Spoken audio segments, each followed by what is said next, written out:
The following animation is an adaptation of real-life stories we heard from survivors on a research project that we conducted on national referral mechanisms. The animation serves to highlight the parallel struggle of two survivors on their path toward reintegration and the integrated role of family and community. Anwar, a 24-year-old trafficking victim from Cox's Bazar, Bangladesh, endured 9 months of forced labor at a construction site. Fahmida, born a few miles away from Anwar, was also trafficked and worked under harsh conditions as a domestic servant, leaving her with constant back pain. One night, the police raided the hostel where Anwar was held captive. He, along with other workers, were taken to a detention center as illegal immigrants. At the same time, Fahmida's employers decided to let her go. Fahmida has worked for years, with no salary nor savings. She was forced to ask her in-laws to pay for her return to Bangladesh.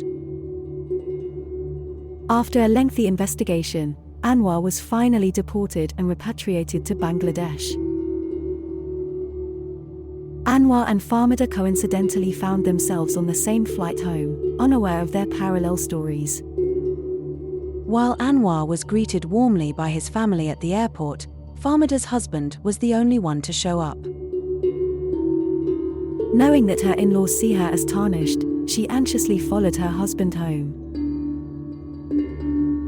Despite Anwar's gratitude towards his family, he could not shake the shame of burdening his family financially. Compelled to resume work, he began working on a farm. Fearing social stigma from the community, Fahmida was kept indoors by her in-laws. Isolated and shamed, Fahmida blames herself for being so stupid and greedy. Anwar's brother suggested reporting his case to seek justice. The perpetrator was a powerful member of the community, and Anwar was afraid of what would happen to his family if he reported him. With family support, Anwar courageously pursued legal action. The authorities made it clear to Anwar and his family that it would be a long and complicated process. In contrast, due to the silence imposed by her conservative community, Fahmida had never heard about other trafficked women. Many women like her are isolated from each other, believing they are alone in their experiences. Despite support from his family, Anwar struggled to regain his old self, affecting his work. Fortunately, a volunteer from a survivor voice organization called Anwar learned of his struggles. The volunteer, also a survivor of trafficking, assured Anwar that there is a community for him. For the first time, Anwar felt hopeful and understood. Anwar provided him with mental health counseling that gradually helped him reintegrate into society.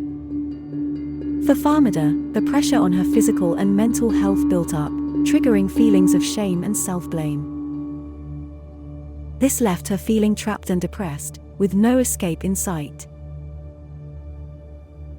To supplement Anwar's meager income from farming, Anwar referred Anwar to a local organization which offers vocational training. He enrolled in a business management course with hopes of starting a barbershop. Upon completion, Anwar received a grant to open his barbershop, paving a path towards a better life.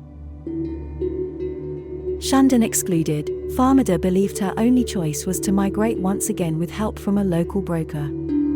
When the bank refused her, she resorted to a loan shark to pay for her trip. Despite her unresolved trauma and fear, Fahmida is on the move again.